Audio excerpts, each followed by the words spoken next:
E aí, gente boa, tudo em paz? Eu espero que sim, né? Apesar dos pesares, a gente está vivendo aí ainda um período de pandemia e parece que não está tão próximo assim do final, infelizmente. Mas, por favor, vou tentar fazer um resumo geral, rápido, das coisas que aconteceram essa semana, né? A situação do nosso país não é boa em quase nenhum âmbito, né? Então vamos lá para os resumos sem mais demoras. Essa semana, o assunto principal foi a prisão do Queiroz, que finalmente foi encontrado. Coincidências à parte ou ironias do destino, o que foi que aconteceu? Ele foi preso em Atibaia, próximo da casa do companheiro de um sítio que não é meu, companheiro. Esse sítio é de um amigo meu. Ou então ele também foi preso lá em Atibaia, onde o companheiro tem um sítio. Não é meu, companheiro. Esse sítio é de um amigo meu. Lula não tem nada, né? Lula é muito parecido com Bolsonaro e os seus filhos, né? Nunca tem nada, o problema nunca é com ele, o problema sempre é dos outros, né? Eles trabalham muito bem com a síndrome de Adão. Esses caras são perfeitos para continuar na prática da síndrome de Adão.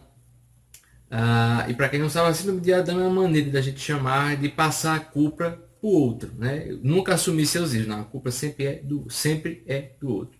E ele foi preso. Imagina onde? Na casa do advogado da família de Bolsonaro, Frederico Yassef, até parecido, né? Yassef e Youssef, né? No caso lá do PT, muito semelhantes, né? Como pessoas já disseram que o bolsonarismo era o petismo de verde e amarelo, e são pessoas que agora, né? Tentam ser mais, embora falava contra o bolsonarismo, agora viraram bolsonaristas. A gente não sabe o que acontece nos bastidores, né? Dos poderes e dessas mídias. E eu não vou estar aqui falando nada sem provas, né? Porque já basta um país cheio de fake news. Ele foi preso lá na casa do advogado. E esse advogado, em 2019, disse pelo menos por 2 vezes que não sabia onde o Queiroz estava. Ninguém sabia onde o Queiroz estava. Ele estava querendo dar onde Casa Grande. Não sei. Sempre que perguntava, cadê o Queiroz? Não sei. Vale lembrar que também foi perguntado ano passado, eu acho, a Bolsonaro, né? Durante aquelas tipo de coletiva que ele faz ali, que ele aparece ali para a imprensa, aquele showzinho que ele dá entre os repórteres e o seu gato, ou os seus apoiadores. E perguntaram, Bolsonaro, e o Queiroz, onde é que tá? Tá na casa da sua mãe, tá ok? Você vê o nível de resposta de Bolsonaro é um nível equivalente a de um garoto na 5ª série. Você vê quanto ele evoluiu. E, pasmem, a denúncia de onde o Queiroz estava veio da filha de Olavo de Carvalho, que ela é muito amiga de Bruno Maia, que é um candidato a deputado federal do PSOL. Então veja, o pai é na extrema direita e ela indo para a extrema esquerda. Mas o caso aqui foi que ela denunciou praticamente um mês antes, tirou fotos da casa de Youssef e disse que Queiroz estava aí.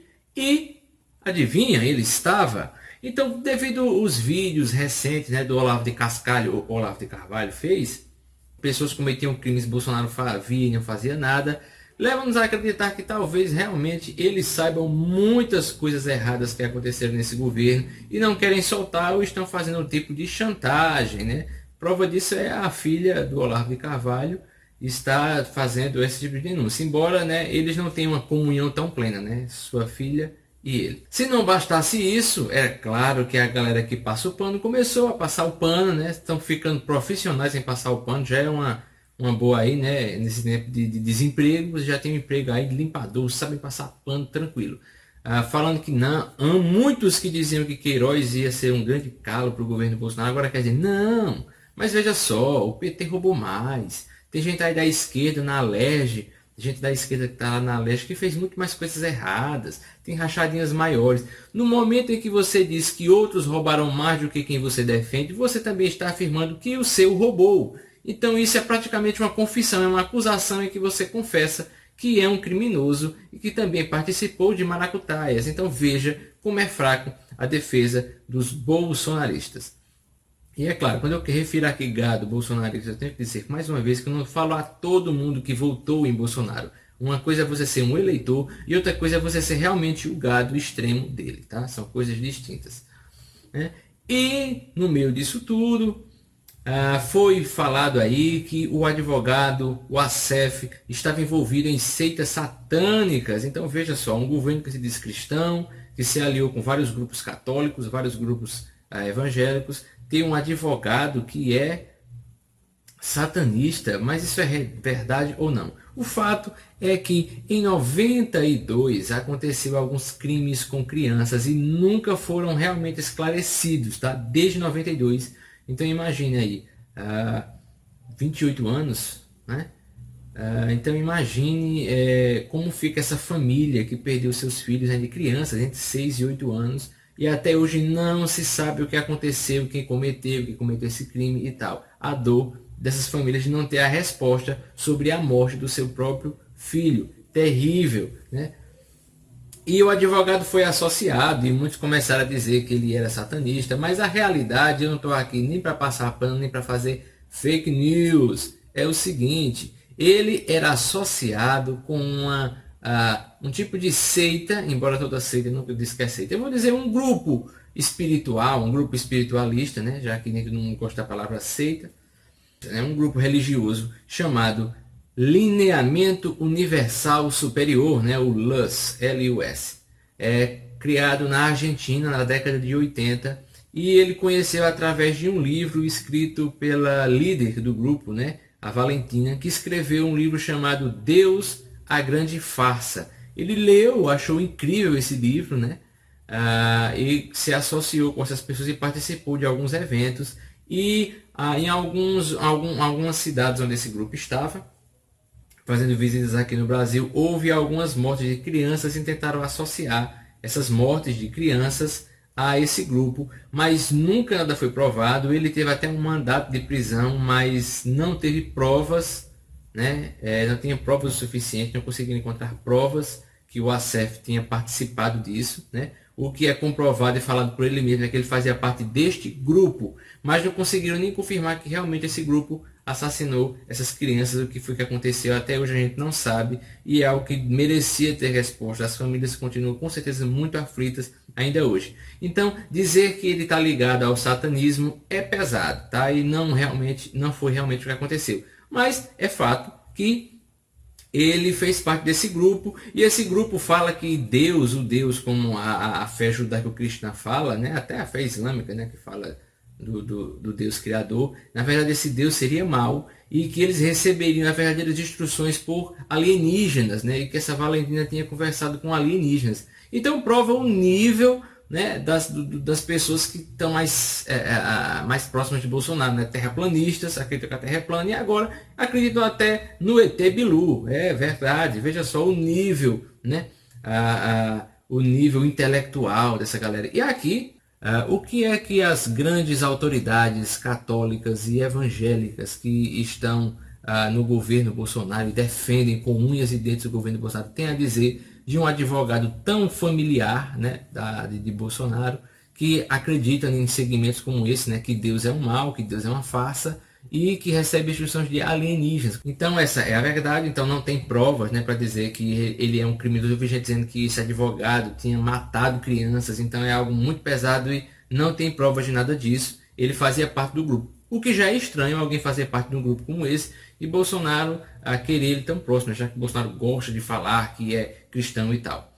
E é claro, eu também não posso deixar de falar aqui, já que eu não estou para passar pano para ninguém, que Bolsonaro fez uma coisa que eu considero positiva essa semana. Por incrível que pareça, Bolsonaro fez uma coisa boa essa semana, dá para acreditar? Pois é, ele mudou as regras para exibição de jogos de futebol, que a Globo praticamente tinha um monopólio, né? E ele agora deu mais liberdade para que os times de futebol, o time de casa, no caso, vai ter, por exemplo, um Flamengo e Vasco, e o jogo vai ser no estádio do Vasco. O Vasco tem o direito de transmissão desse jogo e ele pode vender para quem ele quiser. Então ele vai ter mais meios de negociar e não será obrigado a fazer realmente só com a Globo. Ele pode transmitir até pela internet. Quem sabe se o Vasco, por exemplo, qualquer time, né, tiver um próprio canal, divulga na internet, pode passar em outros canais e abre mais uma concorrência, né, já que o futebol era praticamente exclusivo da Rede Globo. Foi uma coisa boa que ele fez, uma coisa mais honesta para os times. Lembrando que pelas atitudes do Bolsonaro, ele não fez isso pensando no bem dos times, né? Ele fez isso para prejudicar a Globo, que a gente sabe que um dos princípios dele, uma das ideias do Bolsonaro é realmente acabando com a Globo, pouco a pouco. Globo lixo, tá ok? Canalzinho de merda, tá ok? Então ele usou isso para ser contra a Globo e tirar um pouco o foco do Queiroz. Mas mesmo assim, foi uma coisa boa, né? Como a maioria das coisas boas que os políticos fazem não é pensando no povo, eles fazem pensando neles. E se por acaso o povo lucrar com isso, beleza. Mas foi uma coisa boa e agora os times terão mais liberdades, podem sair um pouco mais do monopólio da Globo. Bom, nós tivemos também, para encerrar, o Weintraub, Abraham Weintraub, parece um alemão com raiva, né? No geral, a fonética, o fonema, né? Da linguagem alemã parece que alguém sempre está brigando, né? E o nome de enfim, o Weintraub acabou caindo fora do governo num vídeo que causa uma vergonha alheia. A gente vê ali, Bolsonaro tá terrível naquele vídeo. Você vê a cara, uma mistura de medo com a prisão do Queiroz, tanta coisa, o governo dele prestes a cair. É melhor já ir se preparando aí para cair, tá ok? Muitas coisas ainda podem acontecer. Eu aqui não estou defendendo para que o governo caia, né? O bom seria que esse governo trabalhasse em favor das pessoas que não estão fazendo. Enfim, ele tá com aquela cara que não tá afim, uma coisa realmente forçada, a gente vê, né? Ele não soube nem atuar, péssima atuação ali de Bolsonaro, e um abraço, não tem um abraço mais insosso do que aquele que Bolsonaro deu, né? No Weintraub. E o que foi que aconteceu? O Weintraub fugiu para os Estados Unidos, fugiu, porque ele fez um Twitter dizendo que queria ficar quieto, queria o mais rápido ir para outro país, mas queria ficar quieto, mas que ninguém me provoque. Nossa, a ira de Weintraub, que coisa assustadora. Então ele estava forçando esse tipo de coisa, fazendo um pouco de medo com essas coisas dele. Não me provoquem, não me provoquem, não me provoquem. E o que foi que ele fez? Fugiu para os Estados Unidos. Vale lembrar que é proibido, no momento, um brasileiro chegar até os Estados Unidos, entrar no país legalmente. Mas como ministro ele tem um passaporte diplomático, né? Então ele tem um passaporte diplomático e fez uso desse passaporte diplomático para poder entrar na terra do Trump. E o que foi que acontece? Brasileiro não pode entrar, você e eu, se a gente quiser ir para lá, se tiver condição, né, no tempo desse, de ir para lá, você não consegue entrar agora de jeito nenhum, além, é claro, se você tiver um passaporte diplomático. A exceção para você entrar no país norte-americano nesse tempo é se você tiver um passaporte diplomático que todos os ministros têm. Acontece que ele foi demitido antes de ir para os Estados Unidos. E qual foi a jogadinha, né, a malandragem, a nova malandragem aí que Bolsonaro fez? Que se fosse só essa ainda estava bem legal para o nosso país. Foi fazer o quê? Ele demitiu Weintraub, mas só exonerou ele oficialmente nos documentos lá quando ele já chegou nos Estados Unidos, né? Bolsonaro, cheguei, tá ok. Então agora ele foi exonerado e talvez isso tenha algum tipo de investigação. E o que vale é um cara que realmente estava provocando, né? Chamando, olha, não me provoquem, com uma coisa, nossa, o cara tem muita coragem, o cara agora vai vir com tudo contra o povo do STF. Ele dizia que queria prender todo mundo e agora fugiu para os Estados Unidos. Vai saber, é uma frouxidão. É muito fácil, né? Como a gente fala aqui, cantar de galo, né? Dar uma de machão. Mas na hora do vamos ver é como brigas de internet, né? Pessoas de internet que realmente destroem o outro com palavras. Mas se você colocar as pessoas cara a cara, eles não têm coragem de fazer nada contra o outro. Ainda bem que a briga fica só a internet para essas pessoas. Mas enfim, aconteceu tudo isso, né? O Mário Frias vai entrar no lugar... na secretaria lá da cultura, né?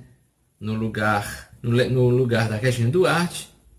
E bom, né? O trocadilho do nome dele ele já está entrando numa fria, né? Porque num tempo como esse, um tempo bem complicado para o governo Bolsonaro, né? Alguém realmente ter coragem para entrar nesse governo e acreditar que vai conseguir fazer alguma coisa boa para o povo é complicado. Eu espero, né? Bolsonaro ainda tem mais de 2 anos pela frente.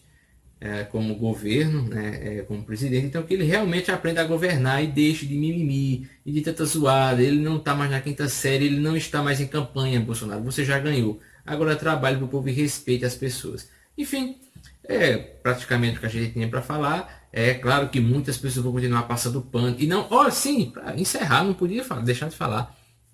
Vocês veem, o caso do Queiroz é tão complicado. Até o Lula saiu em defesa do Queiroz. Não sei se eles são amigos além de Atibaia, eles eram vizinhos, mas causa uma preocupação. Quando Lula vem defender alguém, olha, para Lula defender alguém, ou seja alguém realmente tão ilibado, alguém tão santificado, que até a impiedade de Lula não consiga acusar, ou então o cara é muito errado, porque, sinceramente, você, dependendo de quem vem a ofensa, pode ser até um elogio para você. Parece que são dois lados da mesma moeda, Lula e Bolsonaro, e que o povo brasileiro aprenda a sair dessa mente binária de só pensar ou Lula ou Bolsonaro. O Brasil é muito mais do que esses dois mal governantes. Pois é, então com isso vocês conseguem ver o nível em que o país está afundado, com esse nível de pessoas, né, dedicadas. Ministro da Educação diz que não quer ser provocado, parecendo assim, queria atacar alguém, mas depois a gente viu que não tinha coragem, fugiu para os Estados Unidos. O cara é denunciado pela filha do Olavo de Carvalho. Acharam o Queiroz, a galera começa a passar o pano para Queiroz, e para defender Queiroz começa a usar as mesmas armas que o PT fazia, né? De terraplanistas agora eles acreditam até no ET Bilu. Então, para encerrar, eu vou deixar as palavras aí do sábio ET Bilu, né? Eu não sei o que é mais difícil, se é você acreditar que a Terra é plana, você acreditar no ET Bilu, ou você acreditar que o governo Bolsonaro está sendo muito bom. Então eu vou deixar aí a frase para encerrar do ET Bilu. E nos vemos no próximo vídeo. Valeu. Quer dar um recado? Qual a sua mensagem para a Terra, Bilu? Apenas que você é conhecimento.